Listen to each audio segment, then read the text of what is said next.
Bookish Cafe. Today I am here with my May wrap-up.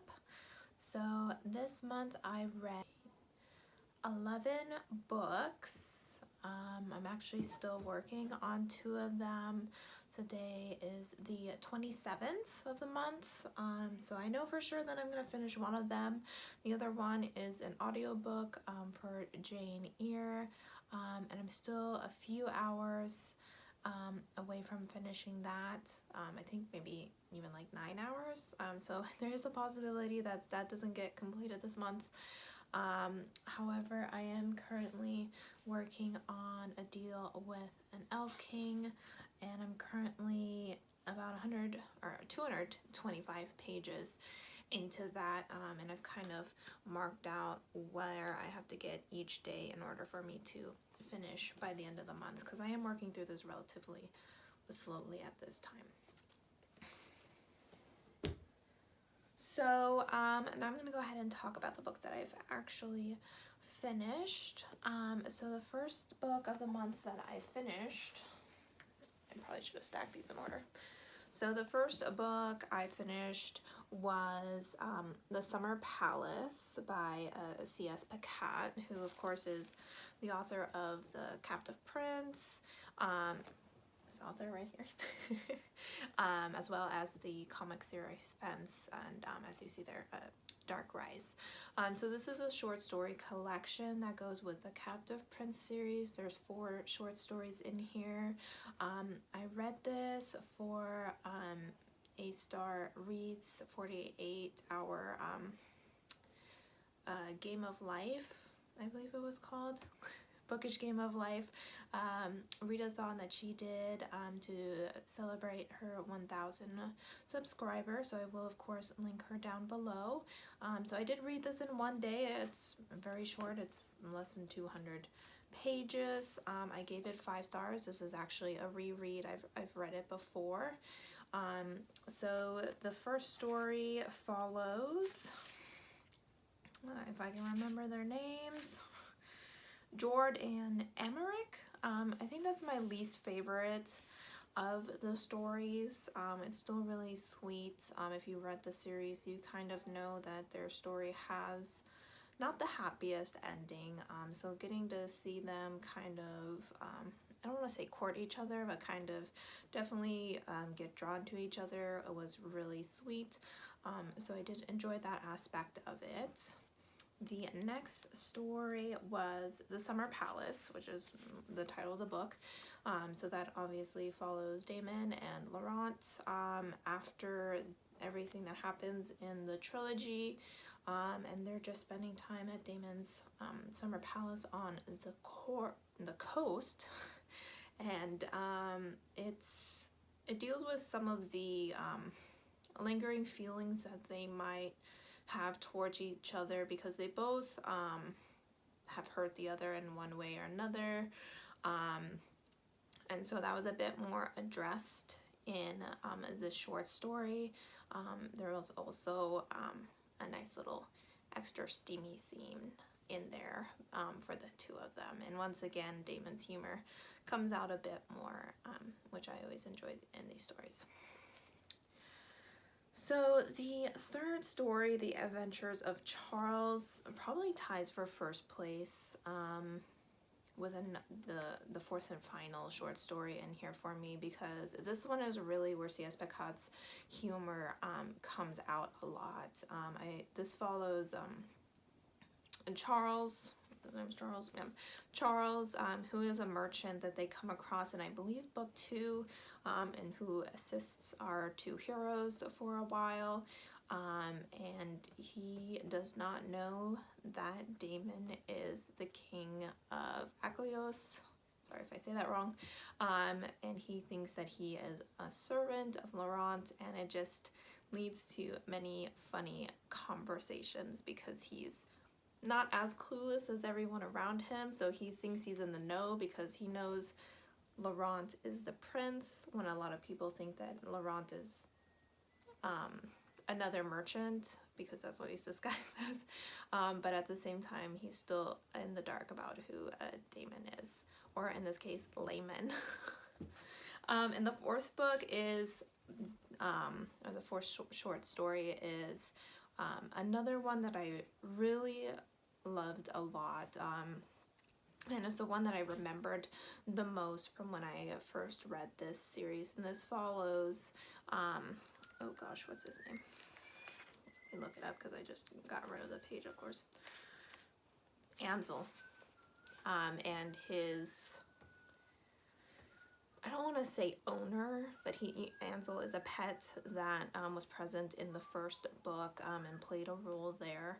And when you read him in the first book, he's very unlikable. You know, it's clear that he's just climbing the social ladder. He's trying to get an owner with a lot of status, specifically the regents, and he does some stuff that's very unacceptable. So you really dislike him, but in this book you get some more of his backstory, and also get to see it from his point of view, that scene that happens in the first book. And it just, I'm not saying it makes him a likable character, but it makes him a lot more understandable. So I just felt a lot more connected to this character, and the fact that Picot was able to take this unlikable character and make him more likable. I'm very bright right now, so I'm sorry, I'm gonna close that after I talk about this. I thought it was really impressive that she was able to do that.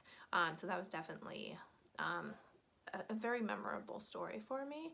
I definitely think that if you love the Captive Prince series and you haven't read these short stories, that you should definitely pick them up. The book that I read this month was People We Meet on Vacation. This is by Emily Henry. I have, of course, read her Beach Reads book and gave that 5 stars. It was one of my top books of 2021. And I can also see this one possibly making the cut for the year 2022. The story follows, Poppy and Alex, who became friends in college. They were, broke college kids, and would go on these really dirt cheap trips every summer together. And eventually Poppy gets a job that allows her to travel. I think it's for a magazine, so she gets a bigger budget, and so they go on a more expensive trip, and something goes wrong on that trip and they don't talk for 2 years. So we follow 2 timelines in this story. We follow some of their past trips, individual events that happen in those past trips, as well as the current timeline, in which Poppy has reached out to Alex and has asked to join him in Palm Springs, where his brother is going to marry his partner. So Alex agrees, and they meet a few days before the wedding, and she's trying to make this this vacation really just perfect, so that Alex will want to once again rekindle their friendship and start up the tradition of having not weekly, that would be nice, a yearly summer vacations. Of course, everything is just going wrong, and she's just trying so hard, and it just leads to a lot of shenanigans. I really like their relationship. Alex is very quiet, reserved, and laid back, and Poppy is a pretty quirky character, and I think that they worked really well together. You could kind of see how she brought out a bit more humor in him, where he was able to feel a bit more comfortable and laid back around her. I did actually like the 2 timelines. Sometimes I don't like that. In this case, it was nice to kind of see their relationship build up over the years, and just to kind of see those snippets of, oh, they really like each other this time, or they're more in a friendship zone right now, and now they're in the if they will, they won't, they kind of stage. So there was a lot of that going on. I gave this 5 stars, by the way, I didn't mention that. And I think it made me laugh a lot. And I just thought that it was a story that was really great for the summer. It was giving me the summer vibes, even though these trips or this trip was not going well. This is not a vacation that you would want to go on. It was not. No, thank you. Let's just say the AC was broken in Palm Springs in the summer. Yeah, no, not a good time. So yeah, lots of humor, friends, two lovers, just rekindling friendships, and just, I think the steamy scenes, I think there was only one. It was decent. Yeah, it was pretty good.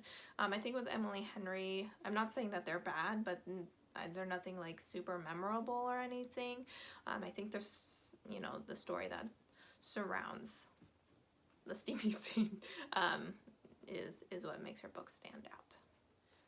Alright, so next I picked up a very highly anticipated book for me. I've heard a lot of great things about this. Amy from A-Star Reads rated this, I think, her #1 book of 2021, and my sister also read it and highly recommended it. My mom is actually in the process of reading it right now and is really enjoying it, and that is Dark Matter by Blake Crouch.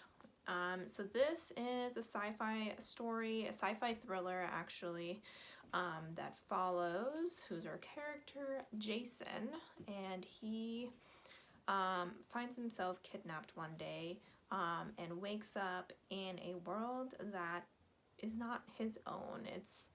Has some similarities, but he can tell that it's not his own because his wife is not his wife and his son doesn't exist. And so he kind of goes on this journey to try and find his way back home to the woman and he loves and his son. This book had so many twists in it. I don't read a lot of sci-fi. I'm trying to get more into sci-fi, so maybe I don't know a lot of tropes that go with it, but I mean, every time something new happened, I was like, oh my gosh, I didn't see that coming. And you know, all these unpredictable things were happening, and it made this book impossible to put down. I mean, the pacing of this book, I don't know if I've ever read a book with better pacing than this. I never wanted to put it down. I was never bored. I was always 100% invested in the story. I knew by page 7 that I was just absolutely gonna love this book because I instantly connected with the author's writing, which, considering his writing isn't like lyrical or anything like that, was a bit surprising. It's just a very clear, straightforward writing that just works really good with this style of book. So if you haven't read it, I highly suggest it. It's very digestible. I mean, it is sci-fi. It's dealing with like the multiverse, but it was all super comprehensible, and I had no trouble keeping up, you know. While I was surprised about things that were happening, I was never like, wait, what's going on? Well, I mean, I was like, what's going on? But not in a like, that doesn't make any sense, that shouldn't be happening kind of way. So, you know, 5 out of 5, definite contender for one of my top books of the year. Alright, so the next book I read was The Point of No Return by Devin Sinclair. This is a book that I read on Kindle Unlimited. It was a book that another one of my YouTubers brought up. I will link them down below because I can't remember the name of their channel right now. But they brought it up, said that it was pretty good and that it was inspired by the Phantom of the Opera. I am a huge fan of the Phantom of the Opera, so I instantly went ahead and picked it up. And well, I wouldn't say that I gobbled it up. It was a decent story. It is following, her name is Christine, and she sings and her friend records her. She is a ballet dancer, as in the movie, but her video of her singing goes viral, and the opera house in Paris assuming it's Paris, in France somewhere, is reopening after it's been closed for many years due to a fire.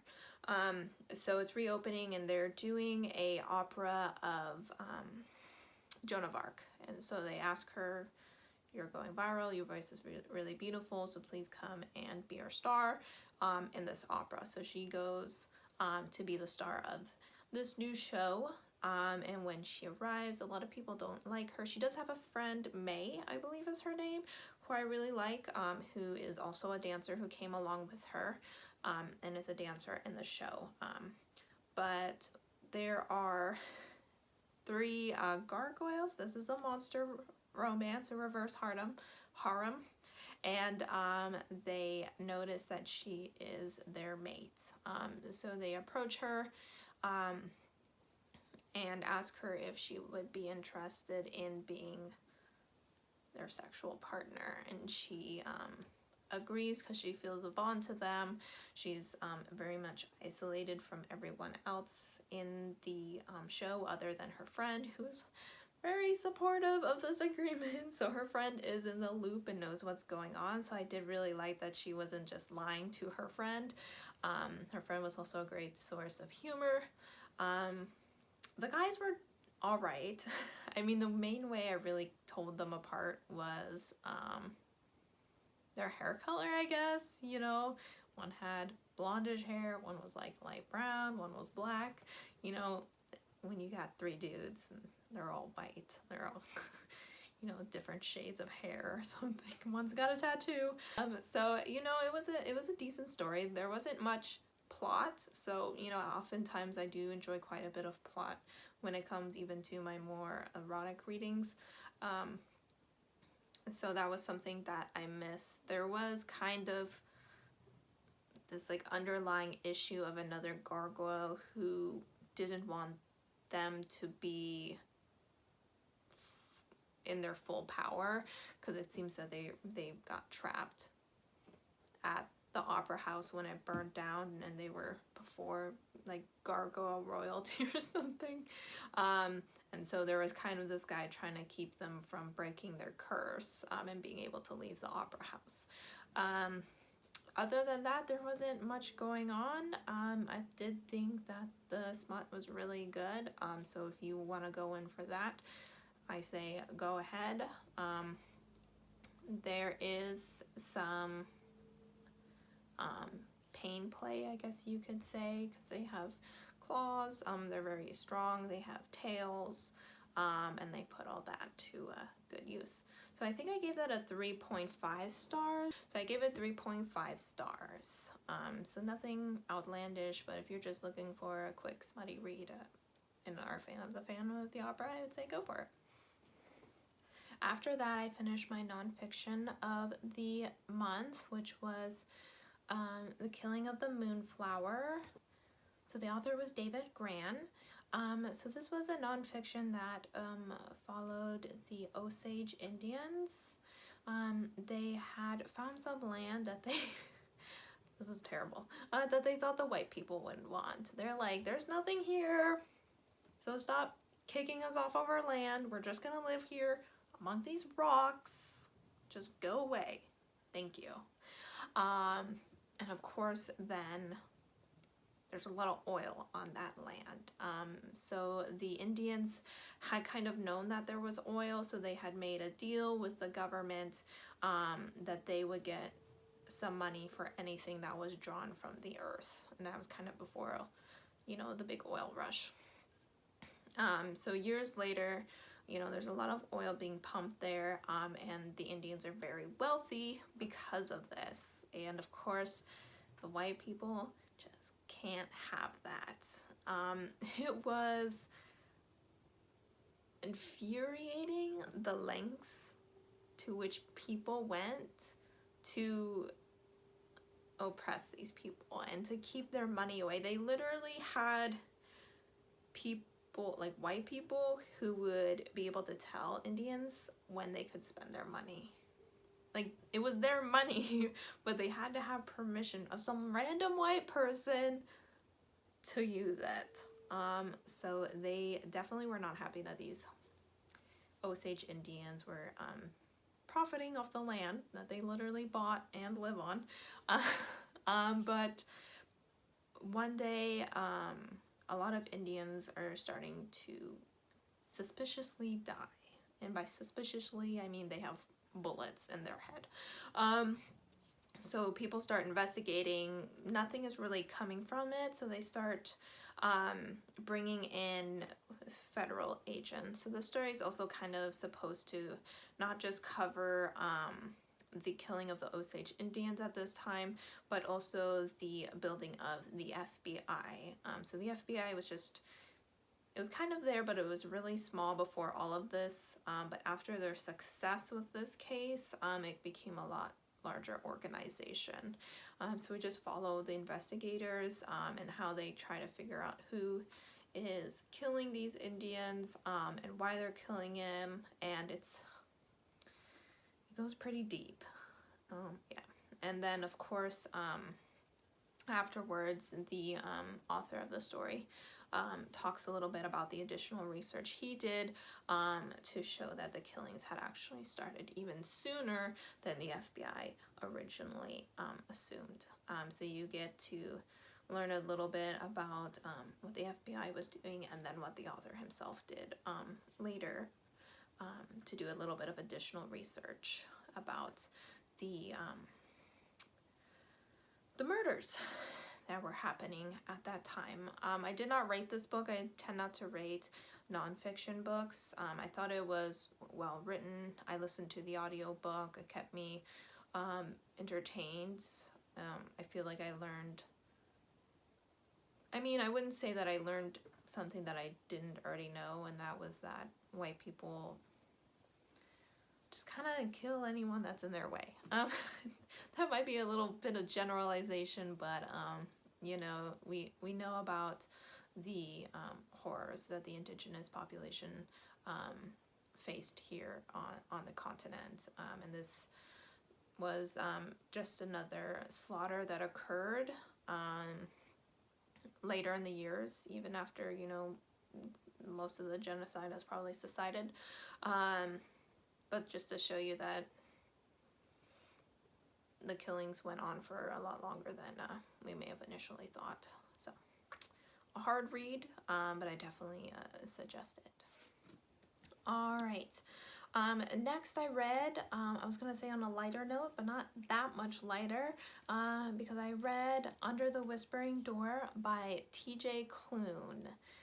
So while this book is a lot more lighthearted than the nonfiction I was just talking about, it does still deal heavily with grief. We are following Wallace, who at the beginning of this book dies of a heart attack and finds himself at a very empty funeral. He is then brought to this tea shop that is run by Hugo, who is a ferryman, and is being told that he has passed away, and that he will now spend time at this tea shop until he is ready to move on to whatever is next. Hugo is a workaholic, and he is not ready to let go. He's like, no, I gotta go back. You know, I got these court meetings that I gotta go to, and you know, Hugo and his Reaper, I want to say her name is May. That is May. I know it's May because it's spelled M-I-M-A-I. So May, the Reaper, and then Hugo's grandfather is there as well as a lovable mutt, a dog. I don't know if he's a mutt. He might be a purebred. Anyway, so he is spending time with them and slowly realizing that he was not a good person, and because of that, he was not happy. So he's staying here and just trying to become a better person. He's forming really strong bonds with the characters in this book, and he's still having trouble letting go.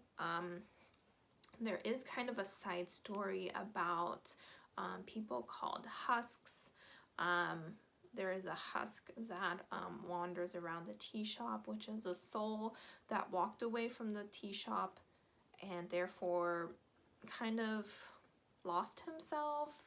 So he's kind of like, I don't know how to describe him. He's supposed to be kind of just like this empty body that does not remember who he was in life and is kind of someone that can't be saved.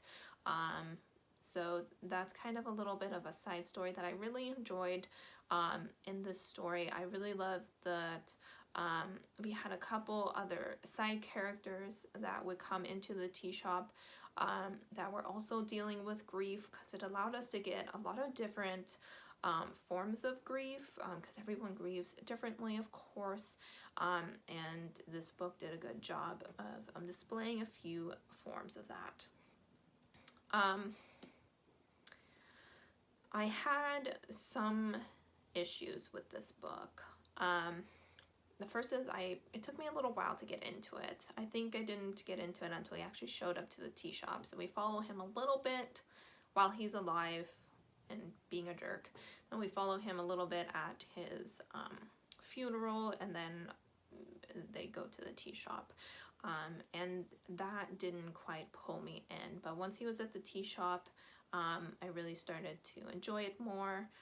This is kind of a romance between Wallace and Hugo, but I felt like despite Hugo being the ferryman, that they didn't have like a lot of conversations. Like I really felt like this was a book that required a bit more conversation, specifically between Hugo and Wallace. I think Wallace spent a lot of time with Hugo's grandfather, who's also a ghost, by the way. And I can't remember his name, so I'm sorry, I'm just calling him the grandfather. And those conversations were great, but I kind of felt like those were conversations that he should have been having with Hugo, so that I could really feel their bond and root for their relationship a little bit more than I did. There was a scene between them towards the end that I thought was really beautiful, and so I definitely believe in their relationship. It's just not as strongly as I would have liked. There was some issues that people expressed about May. May she's Asian, Chinese, I think it was. And I do agree with people's opinion that her backstory relies heavily on the stereotype of a cold, unloving, no physical contact Chinese mother, which is of course not always the case with Chinese mothers. So I really think that TJ Klune, being the creative writer that he is, could have made a much better backstory for this character. So that was a little disappointing to read.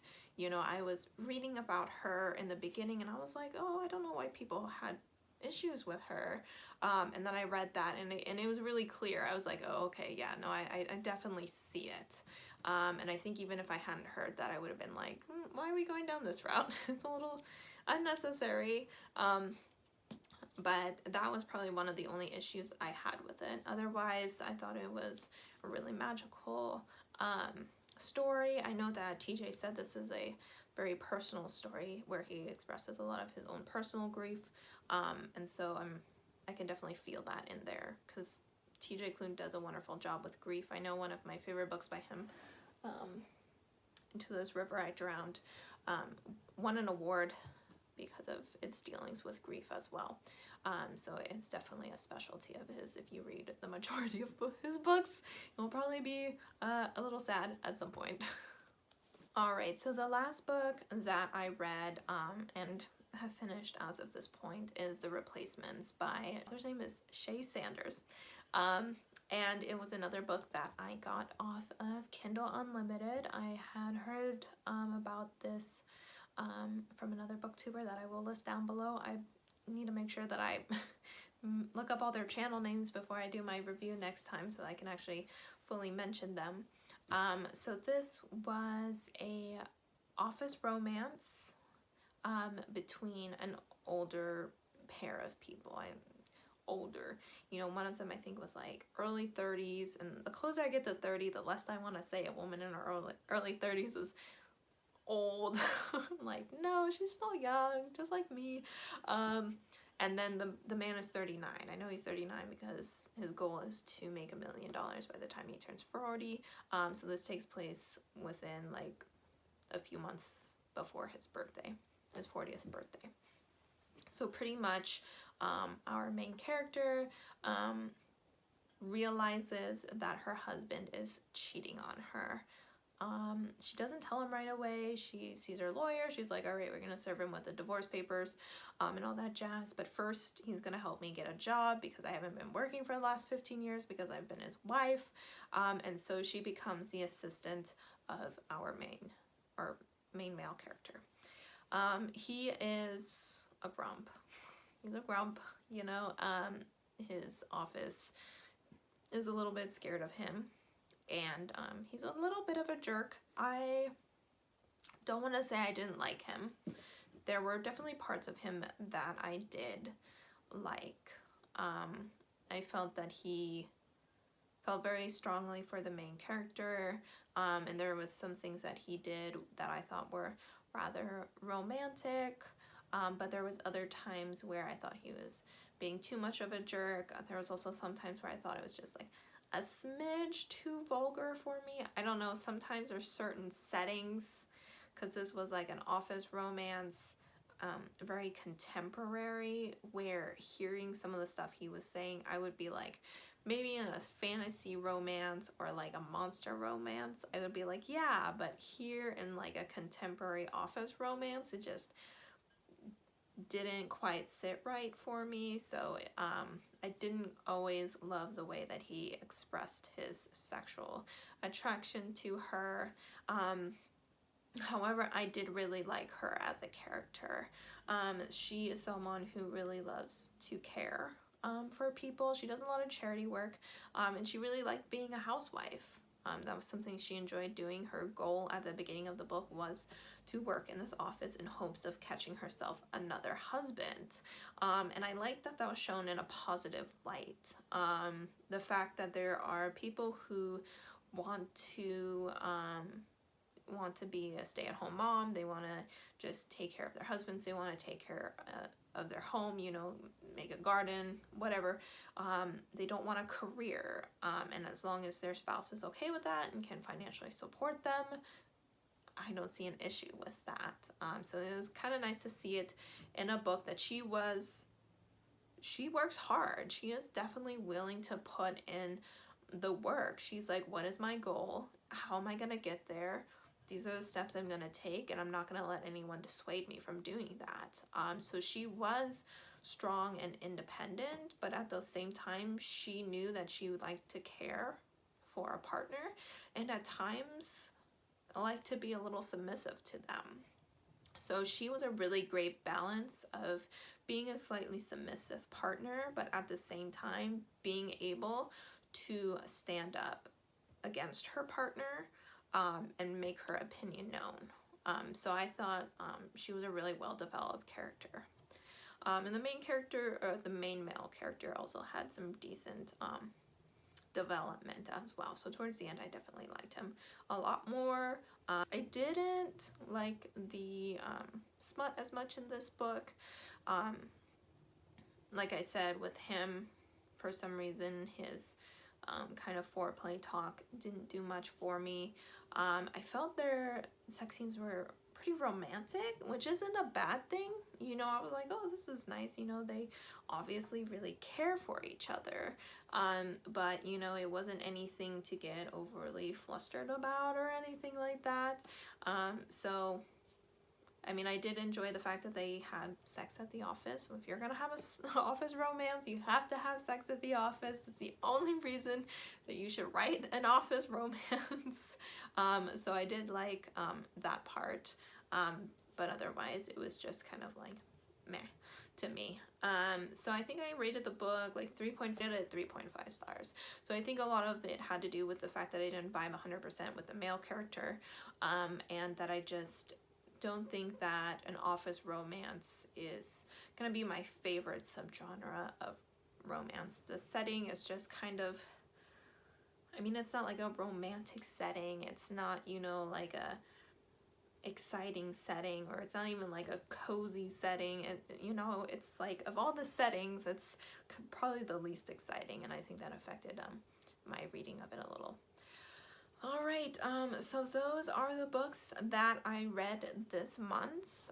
We started out really strong with 3 5-stars, and then it kind of went a little bit downhill. I mean, not terrible, nothing below a 3-star, but a lot sitting there in the 3-star range. I will go ahead and let you guys know a little bit more about Jane Eyre and the Elf King, or A Deal with the Elf King, when I actually finish the stories. But for now, let me know down below what your favorite and least favorite book of the month were. And I will see you guys in my next video. Bye!